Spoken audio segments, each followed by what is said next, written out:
This time on Woody's Garage, we failed wiring the Honda 90, so let's fail on the CT70. Okay, today,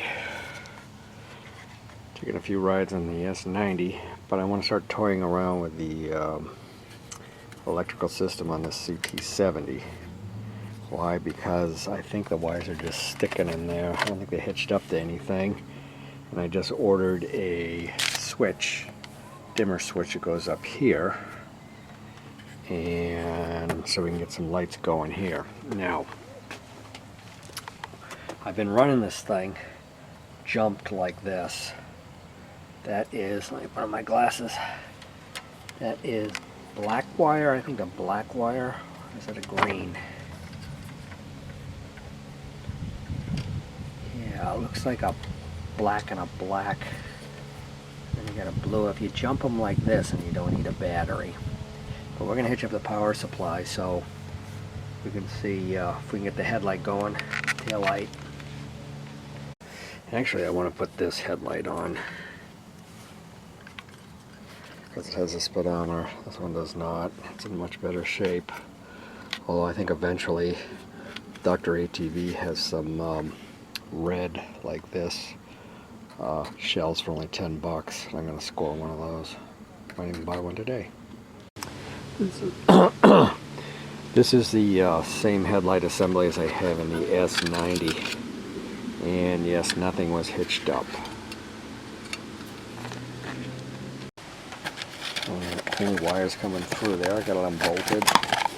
And this horrible shell. Hey, it used to be red, right?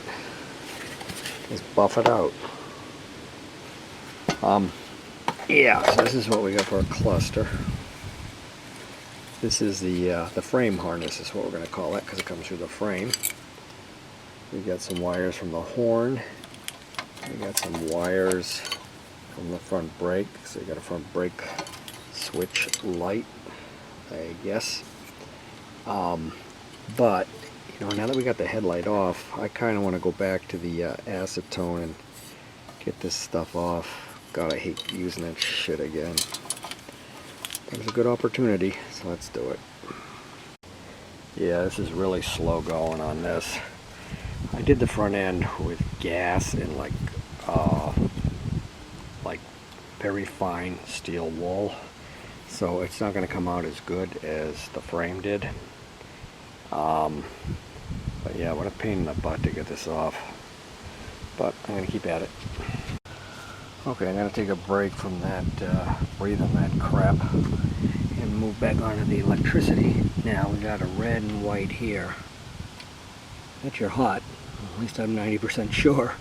And we're just going to ground.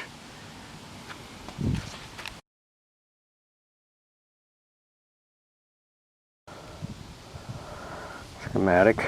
Just a basic one for our CT70 from Dr. ATV. This is the wires we got from the harness. We got a red, just solid red. We got a brown red right here, not brown, brown and red.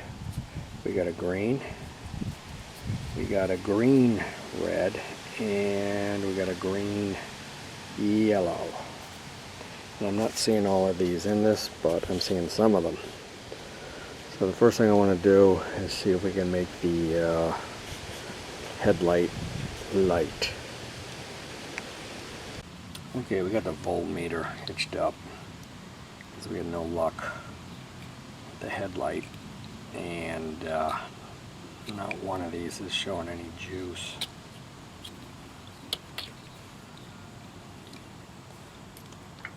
Oh, is that a good ground?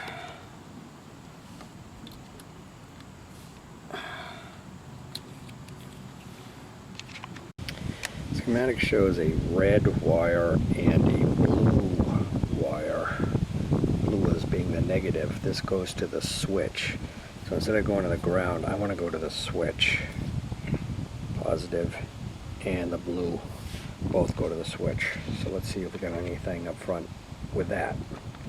Yeah, nothing. Grounded the black. Tried to get something at the red with the switch on both positions. I can't remember when I got this bike if it came with a harness or if I bought a used one or what the deal is. Yeah, and I don't think I had an ignition switch either. I think I bought that, so everything's kind of mysteriously, maybe different years, maybe work, maybe not. I really don't understand this. Where is it? Hang on. This whole junction box here. I'm going into the blue. I mean, where do the blacks go?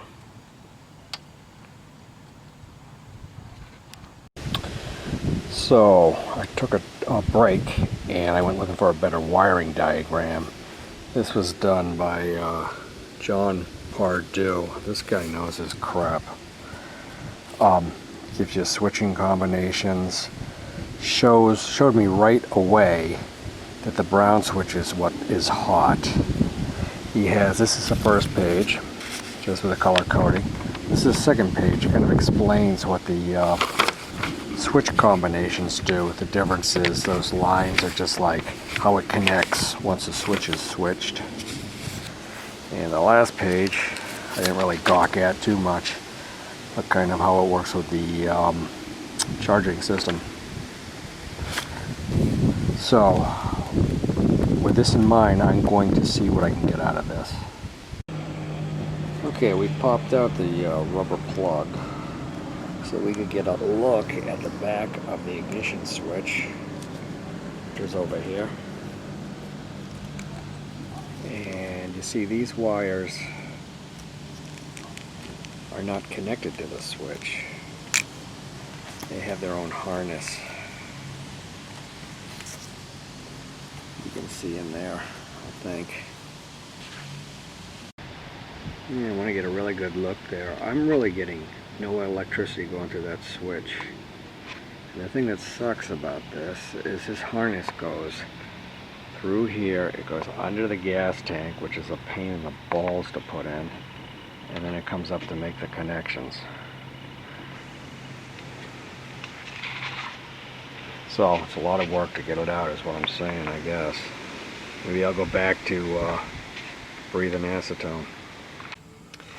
Yeah, back on the Trail 70 wiring, I was getting really frustrated with it. I was just trying to get basic continuity from one wire from the positive, which would go to the battery, to either the harness or the ignition switch, and nothing. And I was pretty close to like pulling out the gas tank and pulling all the wiring out and stuff like that. And I looked at the wire.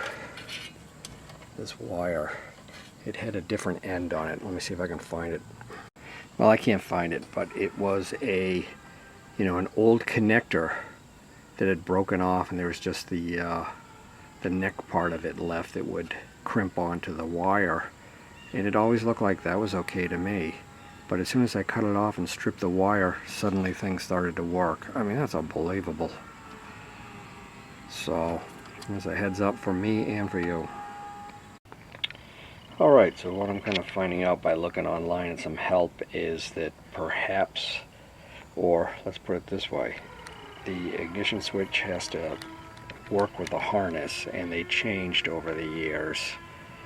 And I can barely see in there where it plugs. It's got a plug like this that it plugs into, and these wires from this plug need to match the wires from the ignition plug, and it doesn't look like they do. It's a miracle that the thing ran, at least, but it's not going to function correctly. So I do think I have to put in either another harness or another ignition switch. This is a 1971. I thought it was a 70, but it's a 71. And I'm thinking this harness might work.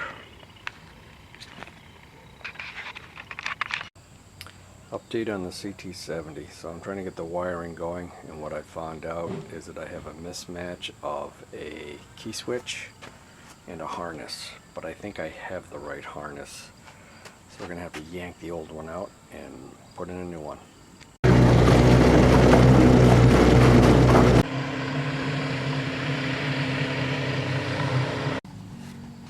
Okay, what I'm going to have to do is I'm going to have to drain the gas, take out the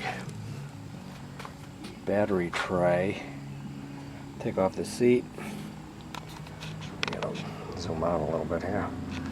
Then take out the gas tank. It's not too bad. Getting rid of the gas is the worst part. It's a battery box. Here's the Zener diode, the rectifier I mean. And here, there's a red lead which goes to that red and white, and then it's got this green. I think it's just green. I think it's orange from the thing. It goes to green, and that's all. We'll pull those off. Also got to undo the rear tail light. Green, yellow, and brown. It's the same on the other side. The grommet dangling. I connected the two gas lines together with a piece of chopstick, because there's going to be some residual leakage, I'm sure. You never get to drain it totally out. And I'm able to pull, I think, a little more of the harness out so you can see this plug. That's where it connects to the ignition. But you can see right here, I mean, you got a red-white wire going to a blue wire, and that is wrong. You know, no wonder the schematic doesn't friggin' work. So all this is going to be pulled through here. We got to pull the gas tank out, and there be the gas tank. It's tough to get out. It's even tougher to get in. It's an older metal one. You can see one side's regular, one's reserve. Now you got all that space in there. Yank everything through. You also have to make the connection down there to the engine. Hope I don't have to drop the engine. That I do. You can see the air filter, the air, back of the air filter. I think you can, and that's the coil right there. Okay, we yoinked that right out of there.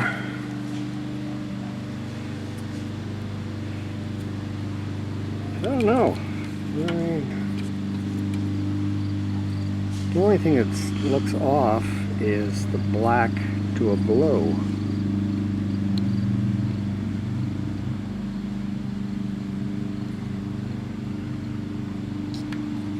Oh, wait a minute. I see, we got a blue to a red stripe. Whatever. Let's unplug this. I'm so glad I read that post on Little Honda. I mean, I would have just been wondering what's going on. I just figured every year would fit every year. So here, you see that all the colors line up. Yahoo! So, that's really good. We'll pick the best of these harnesses. I'm going to do a continuity test to make sure all the wires are good and put any kind of connectors that may be missing. But at the same time, we got areas that I could hit with a goddamn acetone. I'm so sick of that. And we also have to get the connection off down there. If you can see that, it's right there, right way in there. God, I'm never going to be able to put it back on without dropping the engine, I don't think. So both of the spare harnesses I have this number on them, 0986711. I mean, I sort of see a 71 in there. I don't know if that's true. And I don't think there's one on the other harness that's in the bike right now. Nah. This thing is so taped up. I don't know if this is the one that was in the bike when I got it, or if I put it in there, or what. It was such a long time ago. Well, it's next morning. Let's see, what did we do today? We got that plug plugged in. It didn't feel really confident plugging it in, but it's hard to tell when it's way down there and your hands are all squished in and stuff. But I have spark, so that's a good thing. We cleaned off a lot of the old blue paint with acetone, and now I'm trying a little rubbing compound on the side to see if we can get off the residual. And we're going to do more wiring. Let's see if I can get that little bend out of this rear fender. That little dent. That's a bit better. Should clean up this fender a little bit. And clean up the tail light a little bit. I know I had to bend the crap out of this. I had to repair it, put some washers on so that it would hold the lens on. It's better than it was. Well, it's getting to be gas tank time, which is no fun. You can see my old gas tank here. Someone's used some persuasion to get it in because they're very hard to get in. I got the harness lying down flat on the bottom, so the gas tank's got to rise over that. One thing you'll notice about, let me get out in the light here, is that the gas lines are marked. The one on the, can you read it? The one on the top there has an R. That's for reserve, and the bottom one is the regular one. So if you can mark that up somehow, and you know which side is reserve on your carburetor, then it's the way to go. See if I can mark that and get this gas tank in. I made a hook to grab the gas lines. I'm gonna put it down in under here, that hole on the other side, have it come out through here so we can grab the gas lines and pull them through. Then I'm going to slightly grease the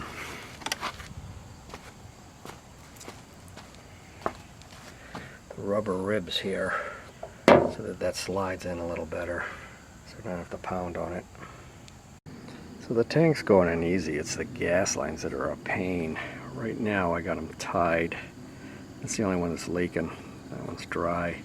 But I had to do each one individually or they slipped out of this. So that one came out, one did not. And I got these strings hitched to a wire. And my wire's down here. And you kind of pull those through as you're putting the tank in. Let's see if we can get it this time. Took several more tries to get it. It was a pain in the butt. But we got it. I mean, I think the best thing to do would be to have like really long gas lines and have them so that they feed all the way out before you even start, you know, and then you pull those through rather than strings and stuff, you know, because you have a string on it, the thing can just turn around this way and get hung up on something. I don't know, there's no easy way, it sucks. But this is a reserve here, and the old carburetors, this is a aftermarket. They used to have an R on them, I think, if I remember right. Maybe that's a different bike. Would be helpful, though, to find out which one of these two is the reserve. I'm going to look that up and just hitch them up. Yeah, after looking around forever, manuals online and stuff, I see on this side of the carb R and O. So the lower one is the reserve. I think that's the same on the stock carburetor too. They're in. The reason I'm putting in the gas tank now instead of testing all the electrical stuff is I'm pretty sure the harness is working, but I also want to put in the battery box, and you got to put in the gas tank before you put in the battery box. Problem here. We got, it looks like they kind of paired together, a red and a green yellow stripe and a green and a red. Now coming off the solenoid, the rectifier, I mean. God, what I always mix those up. We have sort of a green, it's kind of like a lot of residual colors on it, and a red. My guess is it's going to be to these two. I'll plug them in, but then I'm going to go get the schematic. Yeah, before I do, I'm guessing this goes to the rear brake switch, because you got to power And I think the green yellow is the brake switch ground or whatever. It's a red wire. Yep, it's got power. Hitch it to the horn. Red wire to the horn, and then we're just going to ground it.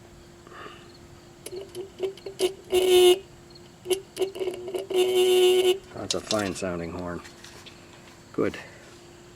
I gotta say, one of the most unfortunate things about what I'm doing right now is that, like, you know, while you got things apart, you want to do the acetone and get off the old blue crap, but it slows you down. It's awful.